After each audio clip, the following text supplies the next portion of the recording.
Hi, it's Josh Carr. Um, want to talk to you about something today that is a reoccurring issue whenever I see people building financial models. It's a very common mistake for commercial real estate finance, and something I thought I should talk to you about. My throat is a little sore, to be honest, so if I sound a little hoarse, I apologize. I just figured it was better to talk about this issue than wait. So here we go. So traditionally, the way people would calculate vacancy and credit loss, the way you see it done in a lot of real estate finance textbooks, is something like this. Someone says, well, here's what I'm scheduled to make. I'm going to take 5% of that money. I'm going to set it on fire, and I'm going to be left with this. The idea of a vacancy and credit loss being that you basically are stabilizing the cash flow. You're saying, hey, not everything's expected to go right, so let's take some amount of it and make it just go away. The problem is that that's ignoring the fact that you might have lease up. And you don't want to be double counting. You don't want to take off a percentage for vacancy because you're leasing it up, and then also have a full 5% off that in addition to stabilize it, to normalize it, to make it like a normal cash flow, because basically you'd be hitting it twice. In other words, a better way of doing it is to say, well, here's my million one. I've scheduled that there's going to be some lease up. So instead of taking the full 5% off, take 5% of the million one and then back out the 22 grand. In other words, take off effectively only 3% because if you're already taking off 2%, take off another 3%, get back to where you're expected to be or something like that. And that's what people usually do. They basically just say, hey, I'm going to take 5% of the total. I'm going to back out whatever has been calculated already, and well, there you go, right? So 5% of a million one is equal to 33 plus 22. You get the idea. If you do it that way, you then would have the full 5% when there's no lease up, 3% off when there's 2% of lease up, and of course, when there's a ton of vacancy, say 10% off the top, you wouldn't double dip. You wouldn't take off extra vacancy if you already had like lease up vacancy. That's the normal way that I see a lot of people do it. And that's good. But just as there's good, well, there's better. Because if you think about it, taking a percentage off, say 4%, 5%, what have you, like in this case, I'm taking off 4% less the 2%. In other words, I'm taking off 22 for the lease up and another 22 to normalize it to make it a stable cash flow. But vacancy and credit loss are usually treated differently.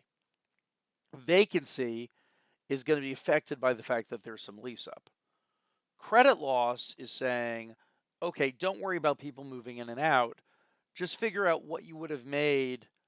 And then once you figured out what you would have made, set some of that amount on fire. In other words, don't worry about physical leasing up issues. Just realize that now that you figured out what you should have made, some people just won't pay you.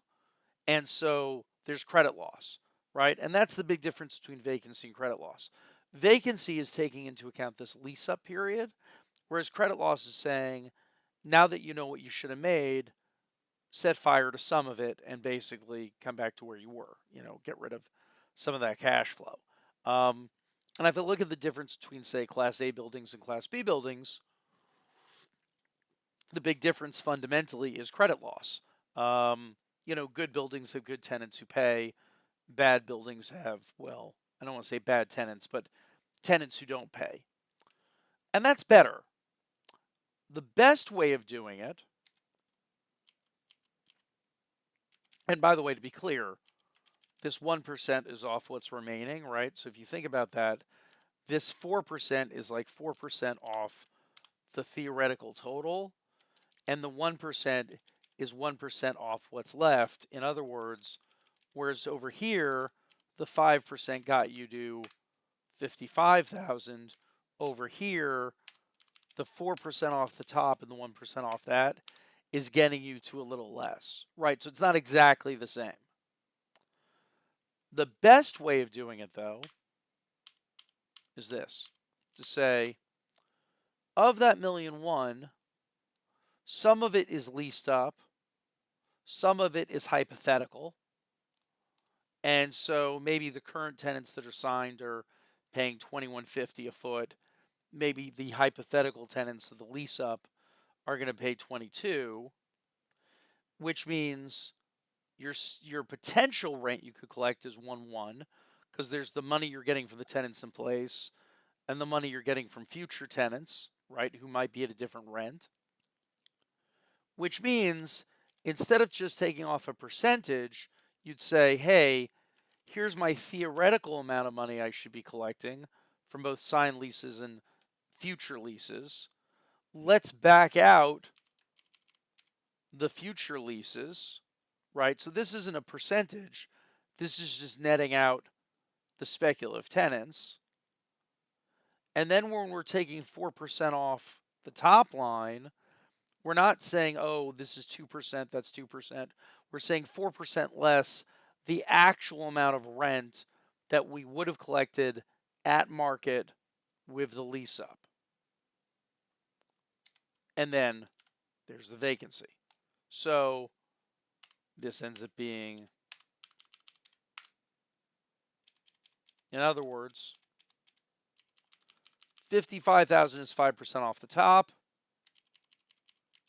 Whereas here again, you're getting something different than 55,000 because you're not just doing a percentage of the 1.1 million. You're actually figuring out what the speculative tenants and market rent should be. That's the idea. And hopefully that's interesting to people. I don't know. All this is definitely a heck of a lot more complex than just simply saying, oh, take a percent off the top, which is frankly what most real estate brokers do. They really don't think about the nuance here.